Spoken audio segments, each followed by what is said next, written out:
Big பாஸ்ல எல்லாத்துக்கும் ஒரே ஒரு ஆச்சரியம் என்னன்னு கேட்டிங்கன்னா, வெளிய போன எல்லா போட்டியாளரும் உள்ள வரப்போறாங்க. அதில மாயா ரொம்ப ஹேப்பியா இருக்காங்க. ஜோவிகா, ஐஸு, நிக்சனு, பூர்ணிமா, விசித்ரா எல்லாருமே என் செல்லக்குட்டிங்க எல்லாம் உள்ள வரப்போகுது அப்படின்னு சொல்லும்போது, தினேஷ் வந்து ஒரு வார்த்தை விட்றாப்புல.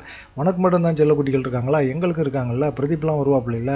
பிரதீப்லாம் நான் பெரிய ரசிகன் தெரியுமா?" அப்படின்னோன, "பிரதீப்பா!" அப்படின்னு சொல்லி ரொம்ப அதிர்ச்சி ஆயிட்டாங்க மாயா. என்ன பண்ணுறதுன்னே தெரியல. பிரதீப் வந்தா அவ்வளோதானே, ஆட்டமே க்ளோஸ். ஆனா பிரதீப் வரமாட்டாப்புல. இருந்தாலும் தினேஷ் ஒரு போட்டு போட்டு விட்றாப்புல.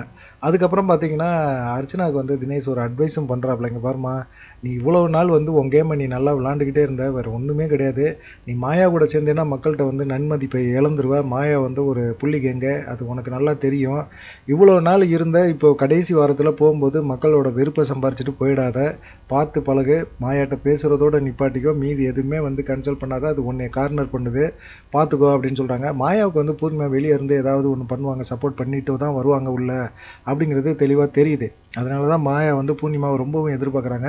இத தான் வந்து தினேஷ் வந்து அர்ச்சனாவுக்கு ஒரு அட்வைஸா சொல்றாப்புல. பார்க்கலாம் என்ன நடக்கும் அப்படின்னு சொல்லிட்டு. ஆனா கண்டிப்பா வந்து இந்த கேங்லாம் வந்தா ஒரு சண்டை இருக்குது. பார்க்கலாம் என்ன நடக்கும் அப்படிங்கிறத. நீங்க என்ன எதிர்பார்க்குறீங்க? பார்ப்போம். நன்றி. வணக்கம்.